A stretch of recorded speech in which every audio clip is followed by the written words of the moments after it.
I had you there for a minute though, didn't I?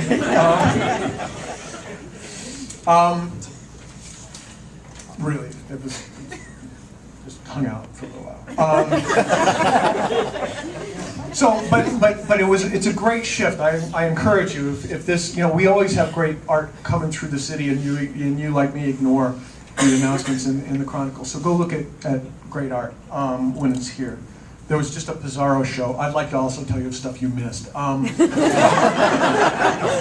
it was called Pizarro's People, and he didn't paint people that often, and it was amazing. And when you read this book, Pizarro is one of the painters I developed a great affection for.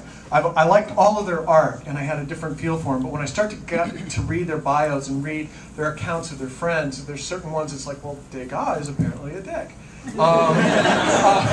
So I'm not putting him in here. Pizarro was a bono. He was a great guy, and so he plays a big part in the book. And the thing that came through to me about these guys, and their pictures of little pink-cheeked girls and water lilies and all these very soft, pretty subjects that everybody has, on their tote bag and coffee mug, is that they're not soft people. What they did to take the risk of their own survival to paint in a way that wasn't accepted by everybody else was an act of creative courage. And as a, quote, artist, that's what I admire about them. What I didn't know that I know now, and that you will know, is that these were people who so loved what they did that they risked their lives to do it. And so it gives a certain dimension to all those paintings that are certainly enough on their own that they didn't have, and it makes me want to do things like write a book about the color blue, because evidently you can't do that. And then it goes back to how I opened, which was thank you all for letting me do that and allowing me to do that.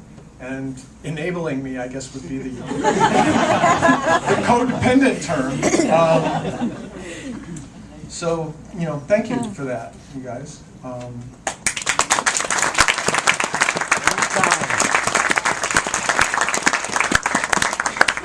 And I'll take some questions.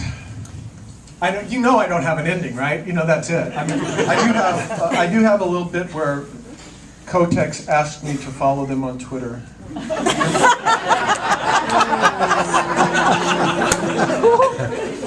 They did. They really did. Because they have recommendations, and they're like, you might be interested in following Kotex. And it's not like some snarky hipster in Seattle who calls himself Kotex. It's like, by the Kotex people. By the Playtex, Kotex sanitary napkin people. And I'm like, how did you... what did I do to get me into that demographic? I was just a little cranky. I've been emotional lately. Following, yeah, I was painting. I taught myself to paint a little bit for this, and a little bit is kind of the stress on that for this book. And I was like, I must be in my blue period.